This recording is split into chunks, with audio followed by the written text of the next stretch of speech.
For the last video of section 18.6 on the electric field, we're going to take a look at a different charge arrangement, the parallel plate capacitor. So instead of having individual point charges, which we could imagine as like a point in space, a ball in space, the parallel plate capacitor are two flat sheets. So they could be rectangular, right? It could be circular, but the key is that they are really flat and they are both parallel to each other, opposite from each other.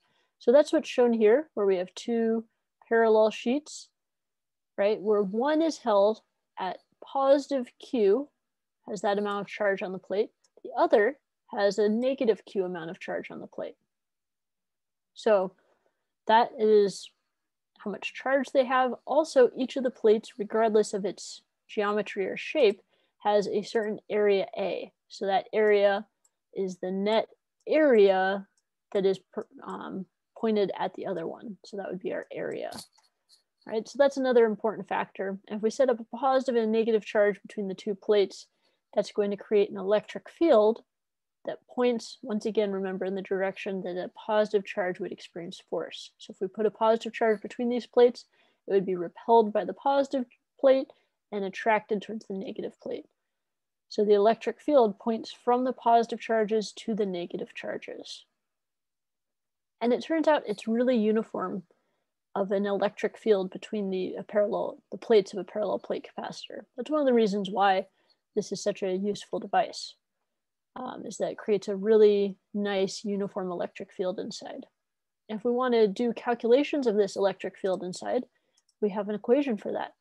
So without going through the derivation, I'm going to jump to the result that the electric field is the Q, the amount of charge on each of the plates, individual plates, divided by epsilon naught. Remember, that is our permittivity of free space. It has to do with how air responds to electric fields. And then divide by the area, right? How big each of the plates are.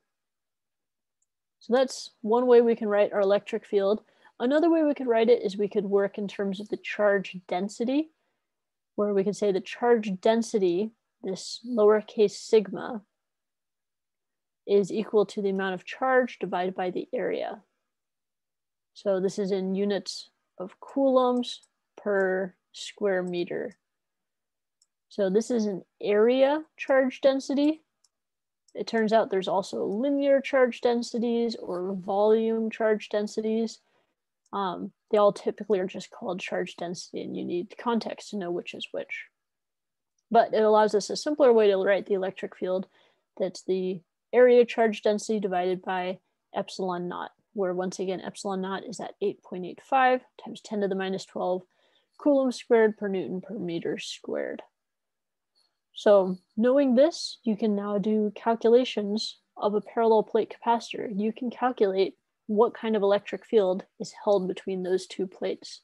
And we'll see some more applications of this as we go, but wanted to highlight that, give it its own video so you can know how to calculate the electric field, the parallel plate capacitor.